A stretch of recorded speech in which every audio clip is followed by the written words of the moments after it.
Welcome to Study Zone PC की तरफ से सभी साथियों को प्रेम कुमार का प्यार भरा अभिवादन। दोस्तों, आज मैं 1 जून 2023 डेली करंट अफेयर लेकर उपस्थित हूं। सबसे पहले सबसे तेज जानकारी, नवीनतम जानकारी, नवीनतम अपडेट, विस्तृत व्याख्याओं सहित। तो दोस्तों, वीडियो देखें और अपने साथियों को फेसबुक, इंस्टाग्राम, टेलीग्राम और व्हाट्सएप ग्रुपों पर शेयर करें। वीडियो का कंटेंट बेहतरीन है और क्वेश्चनों का सिलेक्शन बेहतर है और प्रश्नों का चयन परीक्षा की दृष्टि से किया गया है। तो आप इस वीडियो को देखने के पश्चात अपने साथियों को फेसबुक, इंस्टाग्राम, टेलीग्राम और व्हाट्सएप ग्रुपों पर शेयर करें। फर्स्ट क्वेश्चन, हाल में किसने केंद्रीय सतर्कता आयुक्त के रूप में शपथ ली? गाइस, इस प्रश्न का सही उत्तर निम्नाक्षरों में ऑप्शन बी, प्रवीण कुमार श्रीवास्तव। राष्ट्रपति द्रौपदी मुर्मू ने 29 मई को सतर्कता आयुक्त प्रवीण कुमार श्रीवास्तव को केंद्रीय सतर्कता आयुक्त सीवीसी के पद की शपथ दिलाई। श्रीवास्तव केंद्रीय सतर्कता आयुक्त के रूप में सुरेश एन पटेल का कार्यकाल होने के बाद पिछले साल दिसंबर से कार्यवाहक सतर्कता आयुक्त के रूप में कार्यरत थे। आयोग का नेतृत्व सीवीसी द्वारा किया जाता है और इसमें अधिकतम 2 सतर्कता आयुक्त हो सकते हैं। केंद्रीय सतर्कता आयोग के बारे में जानकारी। सीवीसी एक सर्वोच्च सतर्कता संस्था है जो किसी भी कार्यकारी प्राधिकरण से मुक्त है। यह एक स्वतंत्र निकाय है जिसकी जवाबदेही केवल संसद के प्रति है। इसकी स्थापना फरवरी 1964 में के संस्थानम की अध्यक्षता में गठित भ्रष्टाचार विरोधी समिति की सिफारिशों के आधार पर की गई। केंद्रीय सतर्कता आयोग अधिनियम 2003 सीवीसी अधिनियम संसद द्वारा सीवीसी को वैधानिक दर्जा प्रदान करते हुए अधिनियम किया गया। यह अपनी रिपोर्ट भारत के राष्ट्रपति को प्रस्तुत करती है। आयुक्तों की नियुक्ति। केंद्रीय सतर्कता आयुक्त और सतर्कता आयुक्त की नियुक्ति राष्ट्रपति द्वारा एक समिति की सिफारिश पर, जिसमें प्रधानमंत्री अध्यक्ष होता है, गृह मंत्री सदस्य होता है और लोकसभा में विपक्ष के नेता सदस्य शामिल होते हैं।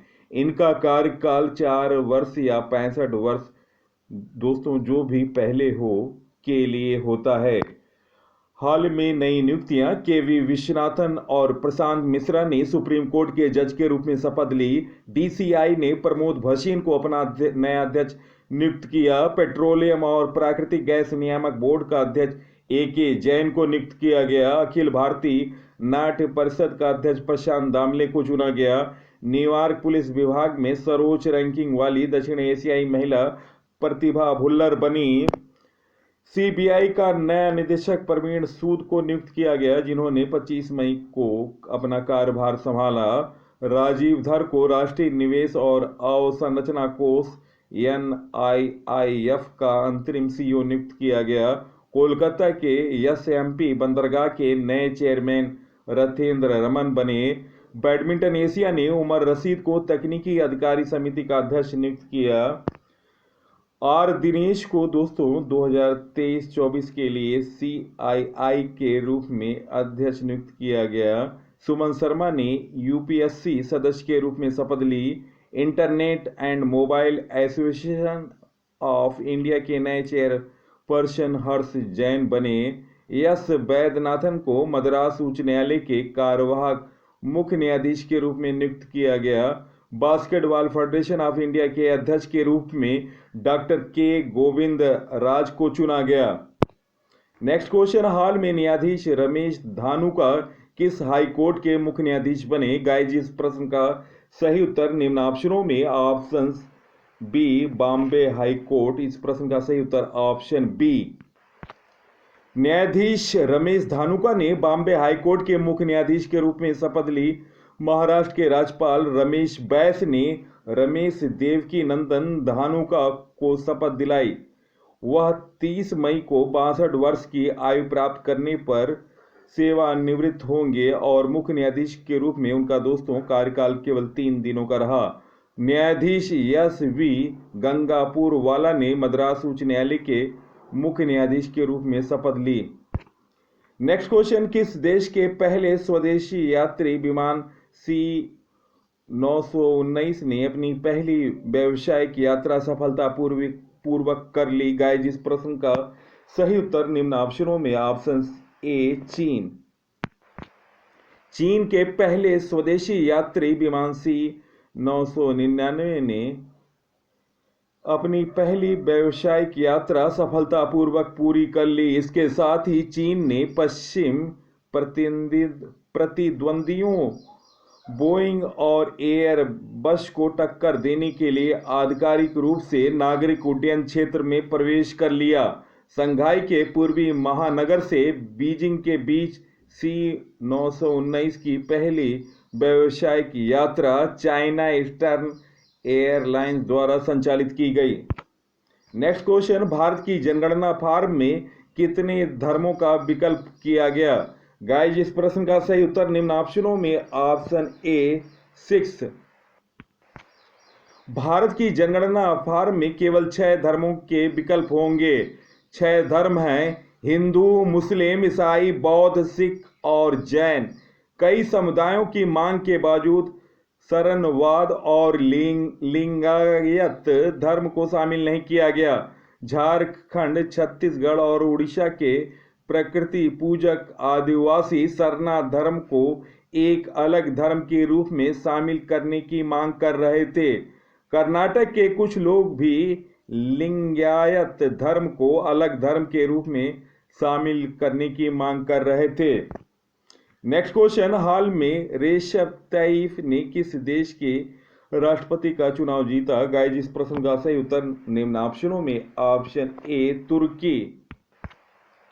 राष्ट्रपति रेशप तैयब एर्दोगन ने विपक्षी नेता केमल किलिचदारोग्लू को हराकर तुर्की का राष्ट्रपति चुनाव जीत लिया। तुर्की की सुप्रीम इलेक्शन काउंसिल द्वारा 28 मई को जारी प्रारंभिक परिणामों के अनुसार एर्दोगन को 52.14% मतों के साथ विजेता घोषित किया गया, जिसमें 99.43% मतों की गिनती हुई। विपक्ष के नेता किलिचदारोग्लू को 47.86% वोट मिले। दोस्तों, तुर्की के बारे में जानकारी, इसे आधिकारिक तौर पर तुर्की गणराज्य के रूप में जाना जाता है।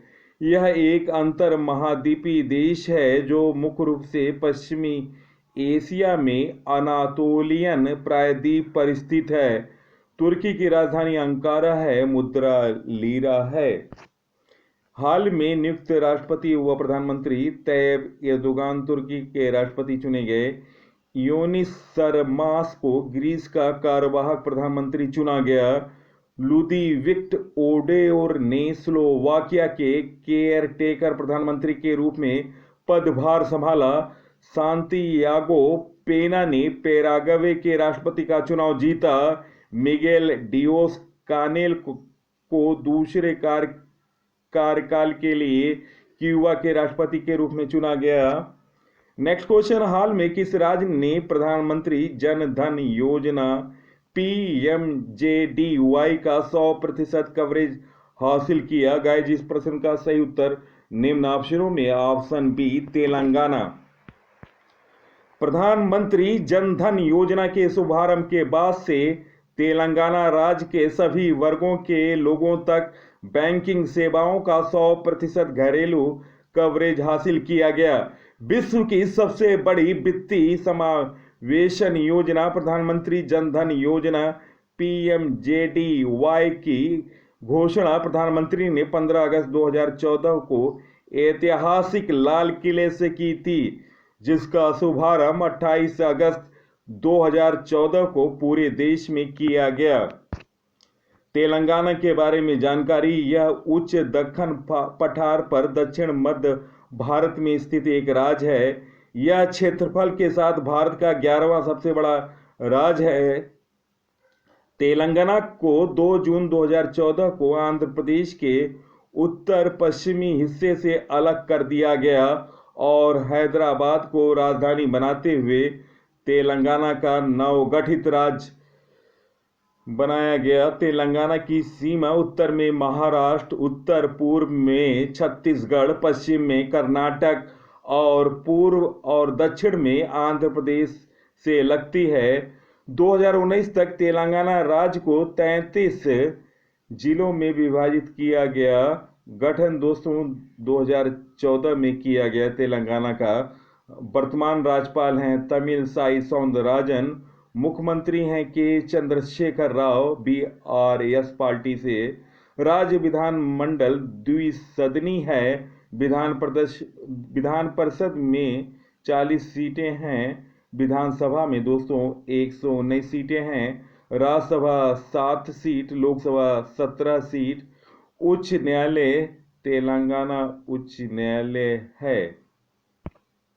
नेक्स्ट क्वेश्चन, किस देश के प्रधानमंत्री पुष्प कमल दहल प्रचंड 31 मई से 30 जून दोस्तों किस देश के प्रधानमंत्री पुष्प कमल दहल प्रचंड 31 मई से 3 जून के बीच भारत दौरे पर हैं? गाइस, इस प्रश्न का सही उत्तर निम्न ऑप्शनों में ऑप्शन बी नेपाल इस प्रश्न का सही उत्तर है।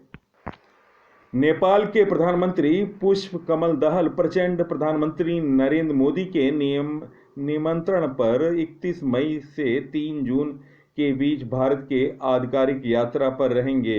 दिसंबर 2022 के पदभार संभालने के बाद यह उनकी भारत की पहली द्विपक्षीय यात्रा है। उनके साथ एक उच्च स्तरीय प्रतिनिधि मंडल भी भारत आएगा। नेपाल के बारे में जानकारी नेपाल राज्य की स्थापना शाह वंश ने की थी। यह दक्षिण एशिया का एक स्थल रूढ़ देश है। नेपाल की राजधानी काठमांडू है। प्रधानमंत्री हैं पुष्प कमल दहल प्रचंड। राष्ट्रपति रामचंद्र पौडेल। नेपाल की मुद्रा नेपाली रुपया है। नेक्स्ट क्वेश्चन, नए संसद भवन के द्वार का नाम क्या है? गाइस, इस प्रश्न का सही उत्तर निम्न ऑप्शनों में ऑप्शन डी उपरोक्त सभी ज्ञान द्वार, शक्ति द्वार, कर्म द्वार।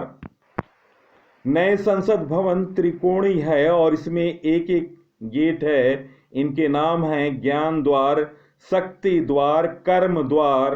पुराने संसद भवन में 12 गेट थे। उनके नाम गेट 1 से 12 है। नेक्स्ट क्वेश्चन, हाल में ऑटोमोबाइल प्लांट के तमिलनाडु ने किस देश के साथ समझौता किया? गाइस, जिस प्रश्न का सही उत्तर निम्न ऑप्शनों में ऑप्शन ए जापान। तमिलनाडु और जापान के डाइसेल सेफ्टी सिस्टम एक्सचेंज ने तमिलनाडु के मुख्यमंत्री की उपस्थिति में एक MOU पर हस्ताक्षर किया। राज्य के चेंगलपुट्टू जिले में डाइसेल के ऑटोमोबाइल एयरबैग इन्फ्लेटर प्लांट के विस्तार के लिए समझौता किया है। दोस्तों, जापान की राजधानी टोक्यो है। मुद्रा एन है। प्रधानमंत्री हैं फूमियो किशिदा। नेक्स्ट क्वेश्चन, हाल में पारुल चौधरी ने लॉस एंजलिस ग्रांड प्री में महिलाओं के 3000 मीटर स्टीपल चेज में कौन सा पदक जीता? गाइस, इस प्रश्न का सही उत्तर निम्न ऑप्शनों में ऑप्शन सी कांस्य पदक। भारत की पारुल चौधरी ने शुक्रवार दिनांक 28 मई 2023 को लॉस एंजलिस ग्रां प्री में महिलाओं की 3000 मीटर स्टीपल चेज में कांस्य पदक जीता। पारुल ने 9 मिनट और 29.51 सेकंड में दौड़ पूरी की, जो कि उनका सर्वश्रेष्ठ प्रदर्शन भी है। अमेरिका की मैडी बोरमैन ने दौड़ पूरा करने में 9 मिनट 22.99 सेकंड का समय निकाला। भारत की लिल्ली दास महिलाओं की 800 मीटर सी श्रेणी के फाइनल में चौथे स्थान पर रहीं। उन्होंने 2 घंटे 5.27 सेकंड के सीजन के साथ दौड़ पूरी की। वह कांस्य विजेता अमेरिका की मैलोरी लिंडमैन से 1 सेकंड पीछे अड़ गई। ऑस्ट्रेलिया की टेस किरसोफ कॉल ने 2 मिनट 3.96 सेकंड के साथ स्वर्ण जीता। दोस्तों, वीडियो कैसा लगा अपने विचारों को कमेंट सेक्शन में लिखें। मेरा प्रयास आपको निश्चित तौर से सफलता दिलाएगा। आप वीडियो देखें और अपने साथियों को फेसबुक, इंस्टाग्राम, टेलीग्राम और व्हाट्सएप ग्रुपों पर शेयर करें। और नवीनतम जानकारी के लिए आप प्लेलिस्ट पर जाकर मेरे तमाम वीडियो को देख सकते हैं। एक से एक बेहतर वीडियो हैं जो कि, और दोस्तों अभी हाल में मैंने आईपीएल से संबंधित वीडियो बनाया है, बेहतरीन वीडियो है, और जिसमें मैंने सभी रिकॉर्डों को लिया है। आप आईपीएल 2023 संस्करण 16वां अवश्य देखें। दोस्तों इसी के साथ मैं इस अंक से विदा ले रहा हूं। अगले अंक में आपसे मुलाकात होगी। तब तक के लिए नमस्कार, वंदे मातरम।